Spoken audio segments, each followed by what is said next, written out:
epilepsia y por eso estamos aquí esperando ahora que Verónica Torres, la neuropsicóloga, pueda conectarse y hablar con ella y explicarnos, pues, principalmente cómo nos puede ayudar a las personas con epilepsia. Verónica Torres está aquí, aceptar, con buena cobertura. Verónica, no sé si me escuchas, yo ya te he dado al aceptar. A ver si ahora entra y tenemos la suerte de verte y de poderte escuchar y hablar unos momentos de, de cómo nos puede ayudar un neuropsicólogo a las personas que tenemos epilepsia. Va entrando la gente, muchas gracias por entrar, muchas gracias a todos por estar aquí, un día tan especial para nosotros como puede ser el Día Nacional de la Epilepsia. Como tener días, tenemos un montón. El segundo lunes de febrero, Día Internacional de la Epilepsia. 26 de marzo, Purple Day.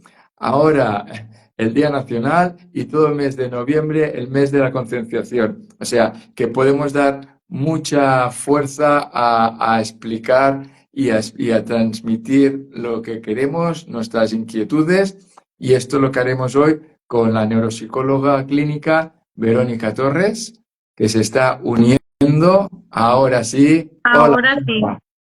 Ahora te tenemos aquí. Muchas gracias. Comentaba que solo proponer tú dijiste un sí. Para nosotros es un placer tenerte aquí. Y la primera pregunta, primera es, ¿qué es un neuropsicólogo clínico? Pues mira, justamente a raíz de una paciente que estuvimos hablando el otro día, ¿no? Me decía, es que necesito un psicólogo. Y yo le pregunté, pero explícame exactamente para qué necesitas el psicólogo. Por problemas de memoria, digo, no, no necesitas un psicólogo, necesitas un neuropsicólogo. Los neuropsicólogos somos, sí que es verdad que estamos formados en psicología.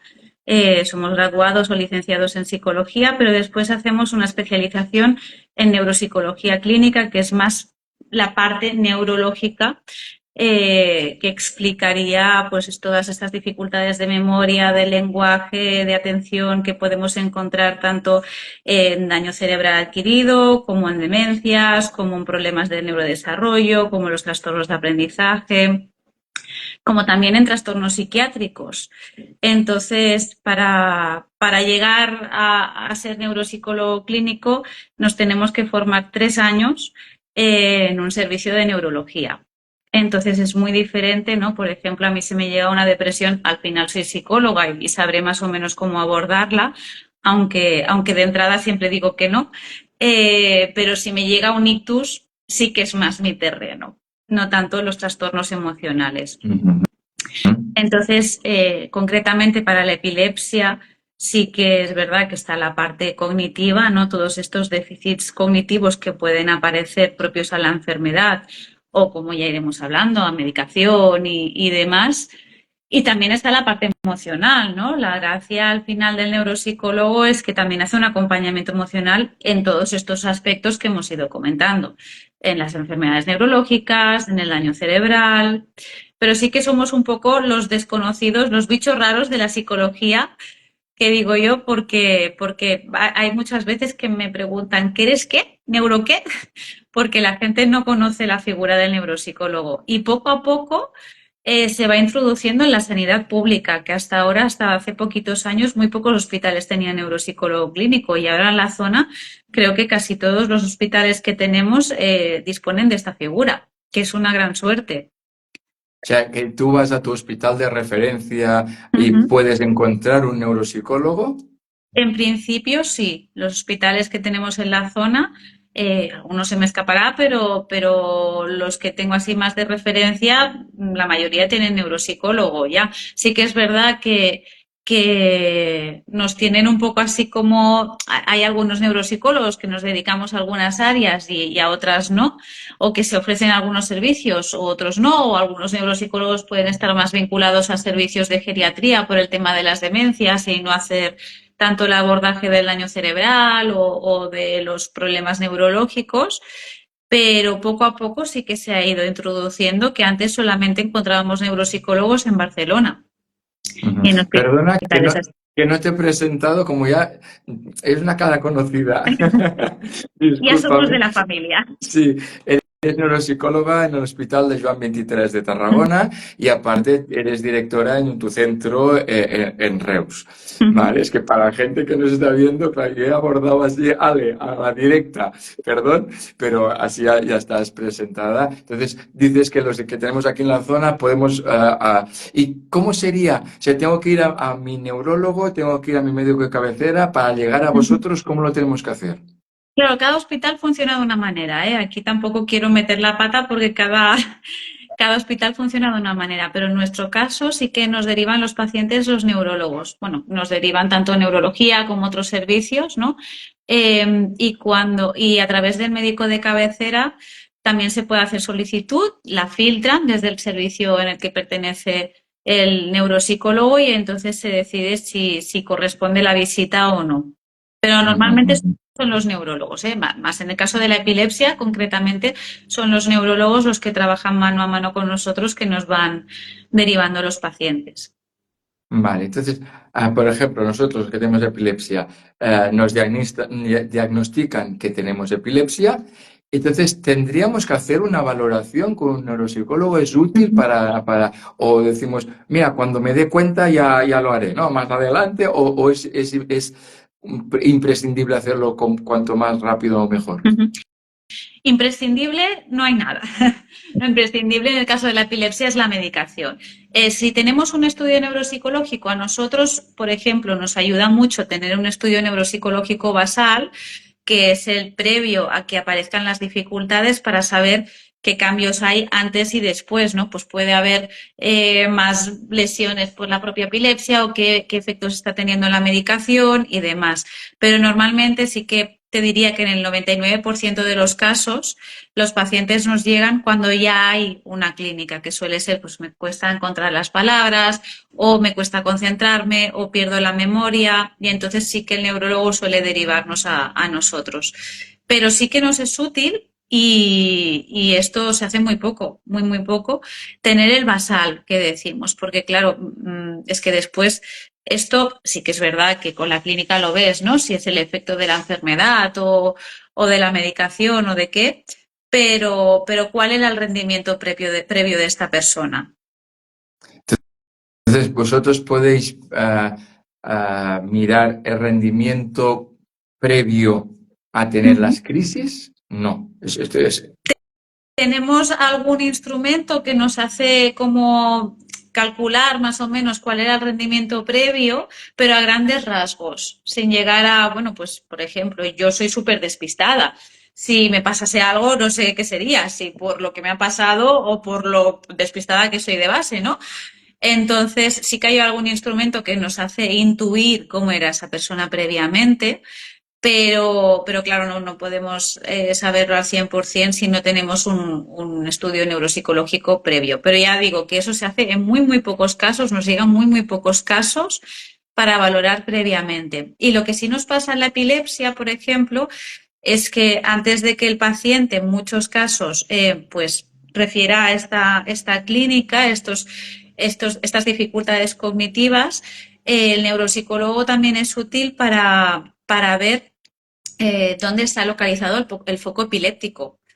En función de los Ujú. resultados del perfil neuropsicológico podemos intuir dónde está ese foco epiléptico. Es decir, somos como un electroencefalograma más que aparecemos por ahí para orientar si hay algún otro foco o no, o determinar. Y en el caso de los niños, por ejemplo, que hay muchas veces que la sospecha inicial de la escuela es, pues este niño no está atento, tiene dificultades para concentrarse, ¿no? Pues me encontré un caso de que venía derivada por un posible déficit de atención y lo que estaba haciendo la niña eran crisis de ausencia. Entonces, a través del perfil neuropsicológico pudimos determinar que había una epilepsia temporal, ¿no? Derivar la neurología porque la sospecha de que era de que había una epilepsia. Esto es muy importante, es que es una muy buena noticia, porque las ausencias, por ejemplo, son muy difíciles de detectar Ujú. para un maestro, en una escuela, Sí, así, porque en el momento que no le toca hablar a este niño y que está mirando la fijada, así, mirando fijamente enfrente, pues bueno, está atendiendo en exacto, teoría, sí, ¿no? sí.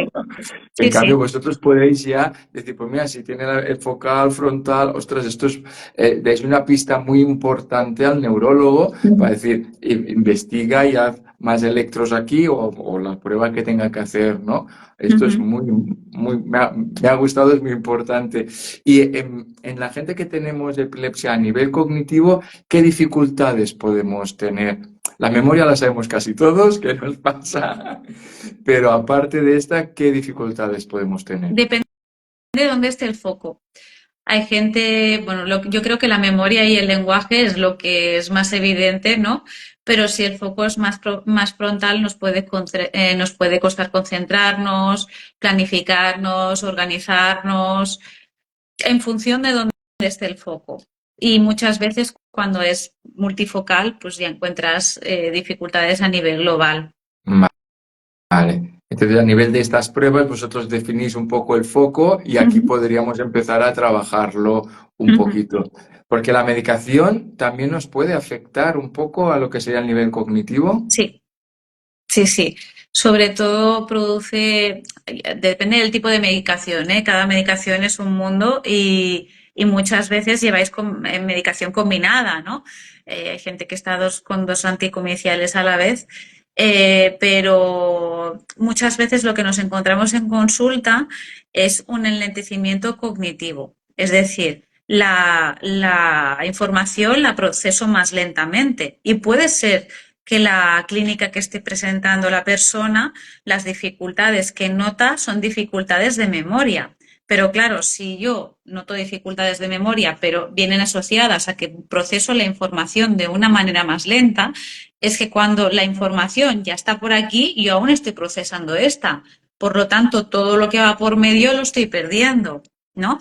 Pues muchas veces lo que nos encontramos asociado a la medicación es esa lentitud que no es muy evidente, pero que cuando elaboramos el perfil neuropsicológico sí que se manifiesta ahí, ¿no? Entonces, podemos, a través del neurólogo, ¿no? Colaborando con el neurólogo, también a veces se adaptan estas medicaciones o se pueden cambiar en función de la interferencia que esté presentando el paciente y de si es posible o no cambiar la medicación. Pero yo creo que la información es poder y que tú sepas como paciente que lo que te está pasando es debido a la medicación, ¿no?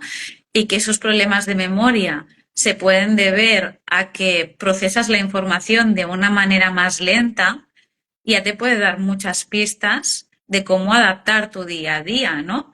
Quizás podemos introducir alguna muletilla que nos ayude para estar un poco mejor en el día a día. Y esa también es función del neuropsicólogo. Aparte de decir, hay esto, es qué puedo hacer con lo que hay, cómo puedo estar mejor, qué opciones tengo que me ayuden a mejorar mi rendimiento. No, por ejemplo, antes cuando estabas hablando con los edad escolar, ya no digo niños o jóvenes, ¿cómo nos puede afectar en el aprendizaje? O sea, Ujú.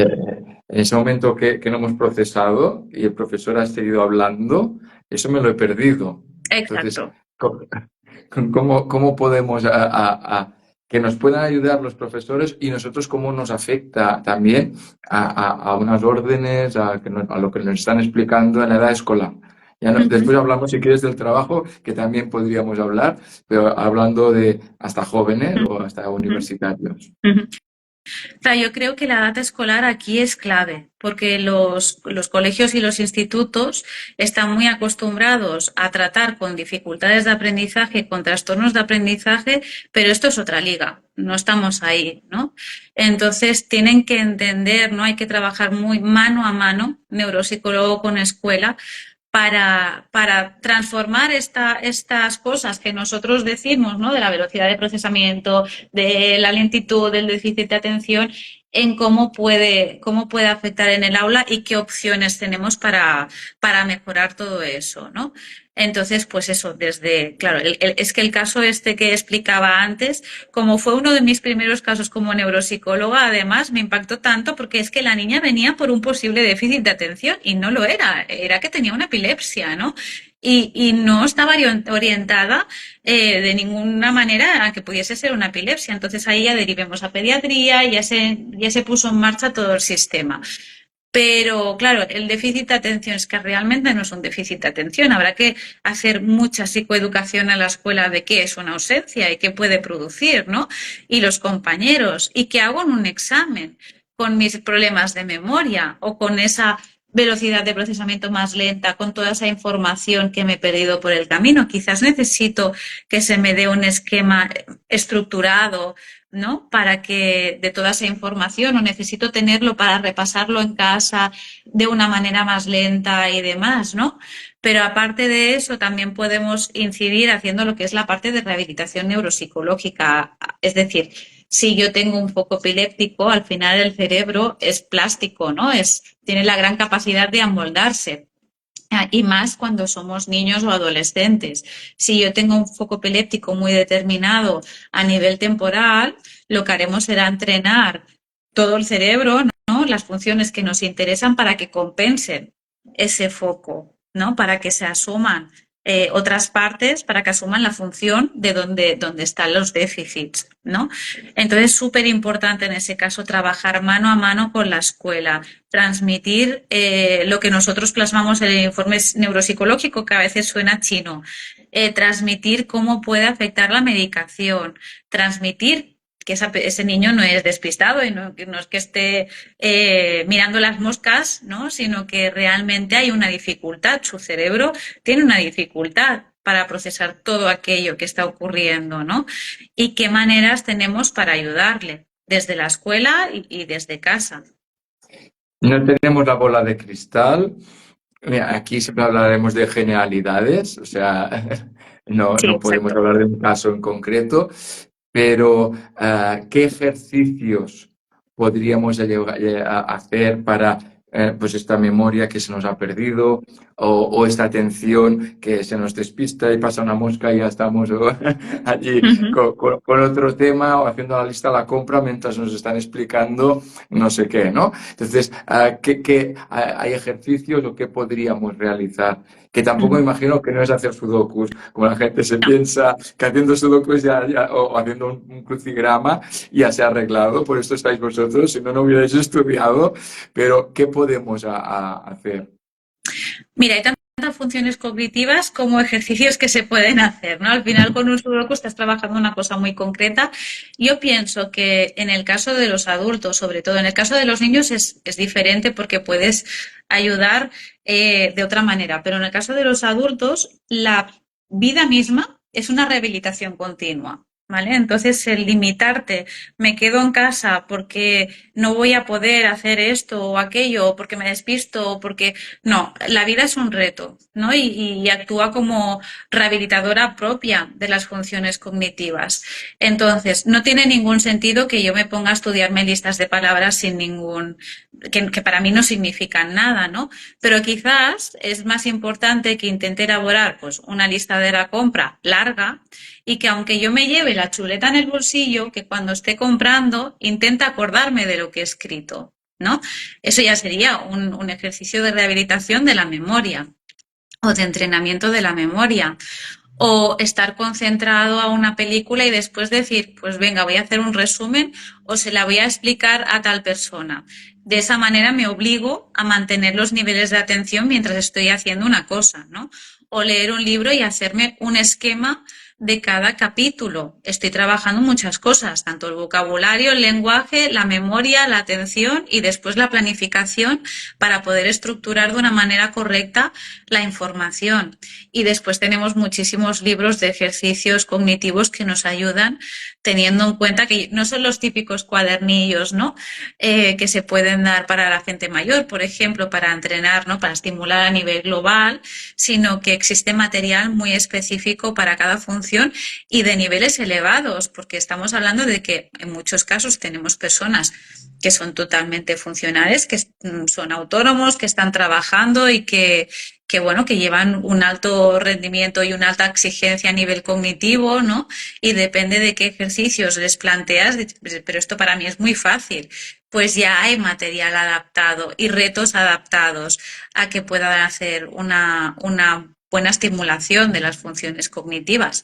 Pero lo que digo, la vida actúa como rehabilitadora en sí, ¿no? Siempre, a pesar de venir muchos pacientes a rehabilitación neuropsicológica, nosotros intentamos que los ejercicios sean, lo que decimos, lo más ecológicos posibles. Es que no tiene ningún sentido que yo pues eso, que te haga estudiar una lista que para ti no te va a ayudar en nada o no va a tener ningún significado, pero en cambio, si eres químico y trabajas ante un panel de control, pues quizás me voy a inventar un ejercicio, ¿no? En el que voy a crear un panel de control ficticio y te voy a ir cambiando variables para trabajar la atención.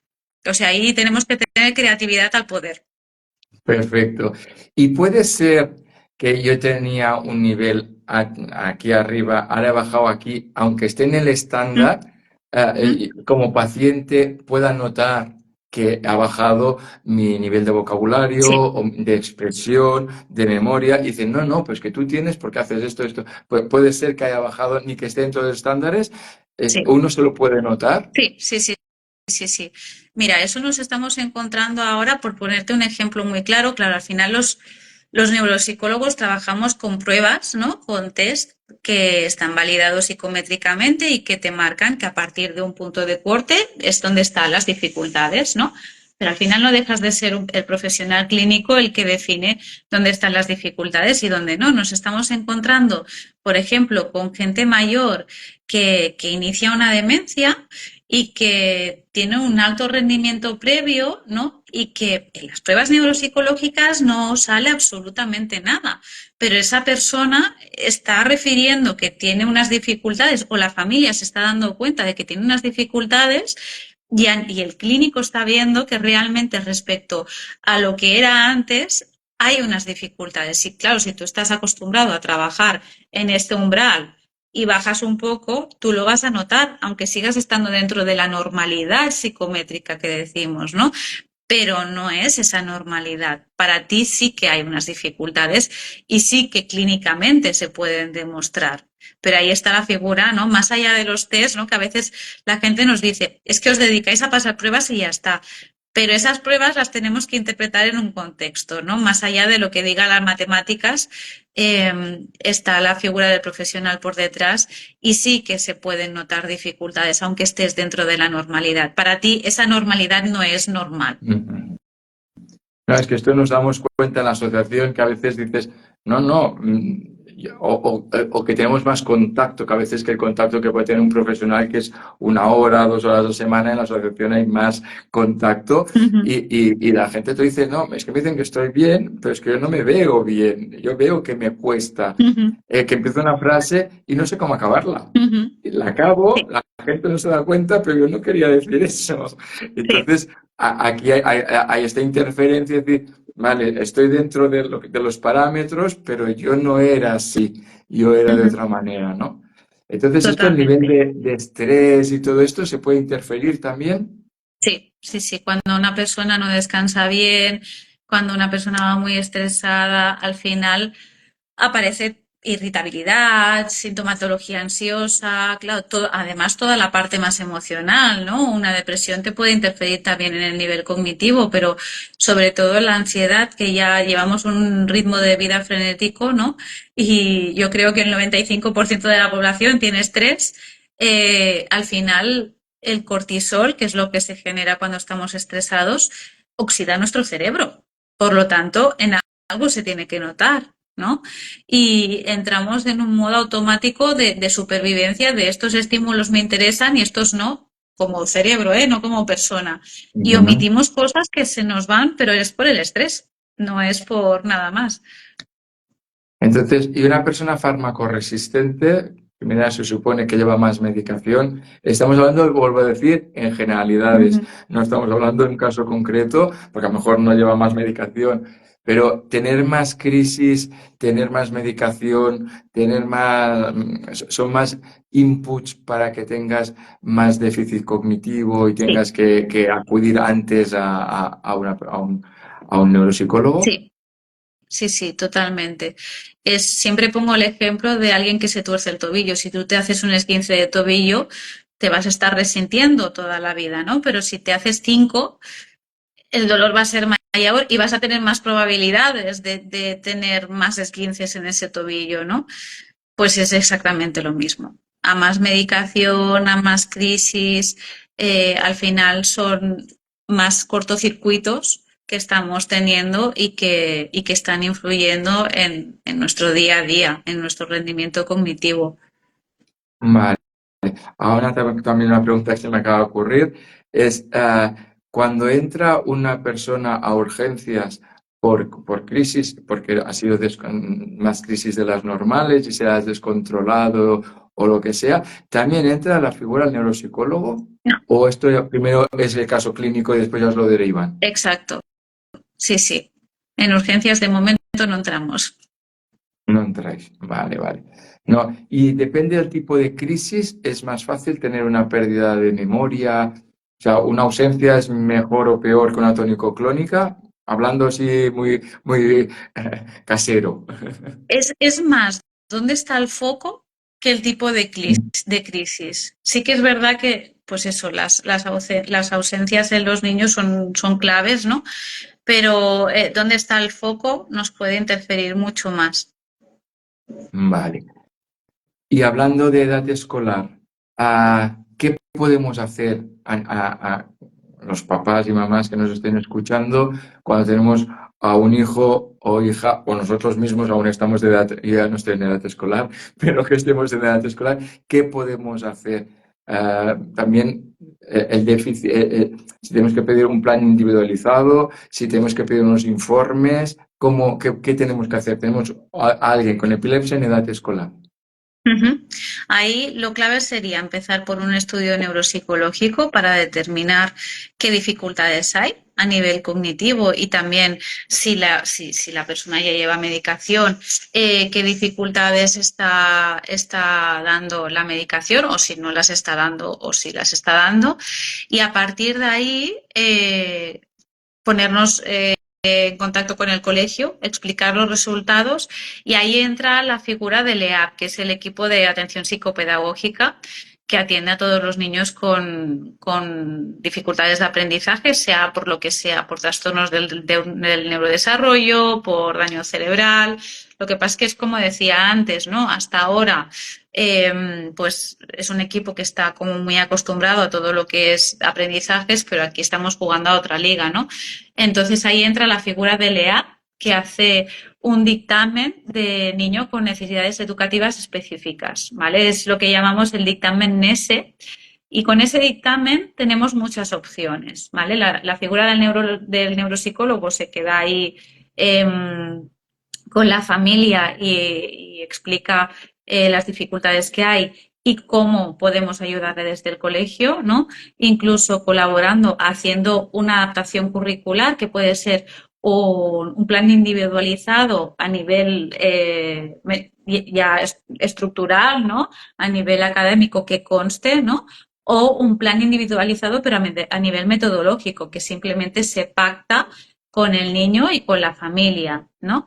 Entonces, en el momento en que tenemos un dictamen NESE, que tenemos ese diagnóstico neuropsicológico, que tenemos al EAP conocedor de ese diagnóstico y que empezamos a moverlo todo, sí que en el ministerio ofrecen unas becas de soporte psicopedagógico y logopédico para niños con este dictamen, ¿vale?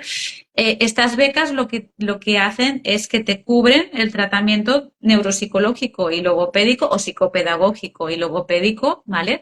De entrada están pensadas para un tratamiento psicopedagógico, pero los neuropsicólogos también, al ser de base psicólogos, ¿no? Pues nos acogemos a la beca y la aprovechamos para que el niño pueda hacer el tratamiento. Te cubren con un dinero específico ese tratamiento, ¿vale? Pero importante, estas becas se pueden solicitar ahora desde abril hasta septiembre, pero van vinculadas siempre a que exista un dictamen de discapacidad por el ICAS, ¿vale? Tenemos que tener mínimo un 33% de discapacidad para poder acceder a las becas. Vale. ¿Y la beca cubre un año, 2 años, cubre tantas sesiones? Mira, Depende. son tal cual, son 913 euros de reeducación psicopedagógica. Te digo el concepto tal cual lo que pone, que es lo que utilizaría el neuropsicólogo. 913 de logopedia en caso de que se necesite. Y después dan un subsidio de 400 euros. Claro, cuando hablamos de becas, siempre estamos hablando de rentas y demás. Es decir, que hay un tope de renta en el que ya no te conceden la beca. Pero sí que desde hace 2 años conceden un subsidio de 400 euros. A las personas que pasan de renta pueden tener opción, si cumplen todos los criterios, a tener ese subsidio de 400 euros. Vale. ¿Y esto se pide? No. A través hay una página web del Ministerio Del y del GenCat ministerio. también que se puede solicitar, que si os pregunta gente de la asociación, os puedo pasar el enlace y es muy fácil de hacer el trámite. ¿Vale? Perfecto. Después sí que es verdad que tú necesitas que el centro, el año pasado el centro donde tú hacías el trámite y tenía el neuropsicólogo tenía que rellenarte unos objetivos antes de que tú presentases la beca a la escuela. Este año tú tramitas la beca y hasta septiembre la escuela no pide los objetivos. Por lo tanto, el trámite es muy sencillo de hacer y se puede hacer hasta el 11 de septiembre, creo recordar que era. Vale. Esto es en edad escolar. Esto Ahora será. vamos a los adultos, o los que debutan de adultos, o los que llevamos ya muchos años con nuestra amiga epilepsia y ahora necesitaríamos esta neurorehabilitación. O explicar en el trabajo, los que aún están en edad de trabajar, ¿hay algo? ¿Hay también una app No. de trabajos? No tenéis ninguna EA. Tenéis al neuropsicólogo que os acompañe, que os haga la explicación de qué es lo que os puede interferir en el trabajo con el informe con el perfil neuropsicológico que tenéis, qué es lo que podéis notar, más allá de lo que, ¿no? Porque la gente siempre llega con, me falla la memoria, y se va con, ostras, no era la memoria, era tal y tal y tal, o sea, que había más cosas aparte de la memoria, ¿no? Entonces, ¿qué podéis notar y en qué os puede interferir en el trabajo? Porque no es lo mismo trabajar, pues eso, de ingeniero, de panelista, ¿no? Lo que decía antes, que de, no sé, de fontanero, que no sé, de cualquier cosa, ¿no?